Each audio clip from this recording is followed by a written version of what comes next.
হঠাৎ করে কি এমন হলো যে নাসিমুল গনি স্বপনকেই মন্ত্রী পরিষদ সচিবের দায়িত্ব দিতে হবে, যেখানে অলরেডি চুক্তিভিত্তিক নিয়ম অনুযায়ী এখনো পর্যন্ত প্রায় 1.5 বছর বাকি রানিং যেই মন্ত্রী পরিষদ সচিব আব্দুর রশিদ, তার এটার পিছনে আছে সূক্ষ্ম জামাতের একটা গেম। চলেন আজকের ভিডিওতে সেটাই এক্সপোজ করা হবে।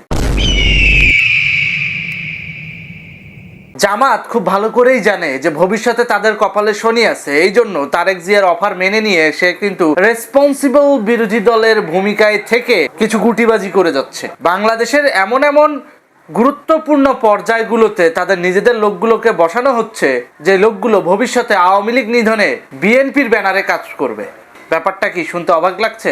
ইতিমধ্যে নাসিমুল গনি স্বপন, যে কিনা জামাতের অনেক আস্থাভাজন সচিব, তাকে স্বরাষ্ট্র মন্ত্রণালয়ের সচিব থেকে ট্রান্সফার করে মন্ত্রী পরিষদ সচিব বানানো হয়েছে চুক্তিভিত্তিক। এটা জামাতের পরামর্শেই করা হয়েছে এবং জামাত এই নাসিমুল গনি স্বপনকে দিয়ে এরপর মন্ত্রণালয়গুলোকে নিয়ন্ত্রণ করবেন।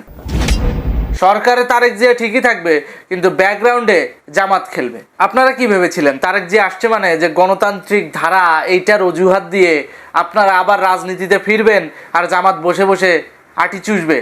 মোটেও না। জামাত তার মতো করে কাজ করছে। যেই সরকারি আমলা রয়েছে, মানে তাদের একান্ত আস্থাভাজন, সেই আমলাদেরকে সরাসরি বিভিন্ন মন্ত্রণালয়ে সেট করে দিচ্ছে।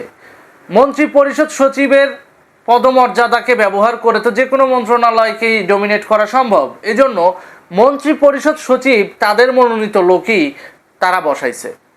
কোন ব্যক্তিকে বসাইছে দেখেন। নাসিমুল গনি স্বপন বিগত 1.5 বছর কি করছে?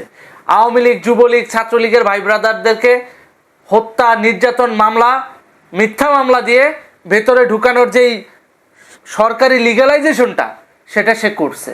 অর্থাৎ ইউনূস সরকারের দমন পীড়নের আইনি ভিত্তি এবং সামাজিক ভিত্তি এবং রাষ্ট্রীয় লিগ্যালাইজেশনের কাজটা এই নাসিমুল গনি স্বপন করেছে স্বরাষ্ট্র মন্ত্রণালয়ের সচিব পদমর্যাদা ব্যবহার করে। কি ভাবছেন ডক্টর ইউনূস চলে যাবে, তারেক জিয়া আসবে, দেশ একবারে ফকফকা হয়ে যাবে, সুন্দর হয়ে যাবে? কে ভাই 2001 সাল থেকে 4 সালের কথা মনে নাই? আপনাদেরকে একটা সুন্দর সূক্ষ্ম কারচুপির বিষয় আজকে তুলে ধরবো। দেখেন, বিগত 1.5 বছরে যেই পরিমাণ অত্যাচার হয়েছে, যেই পরিমাণ অন্যায় হয়েছে, প্রত্যেকটা অন্যায় অত্যাচারকে লিগ্যালাইজ করছে কারা?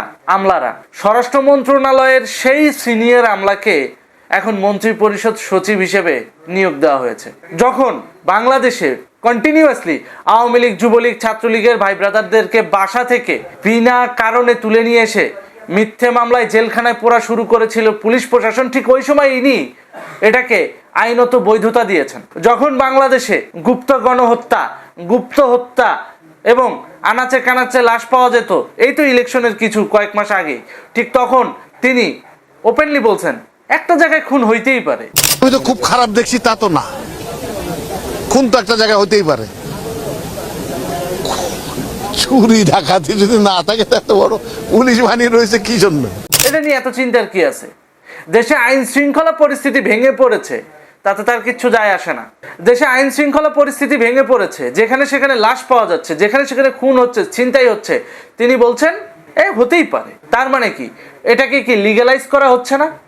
এটাকে কি আইনত দণ্ডনীয় না করে আইনত প্রশ্রয় দেওয়া হচ্ছে না?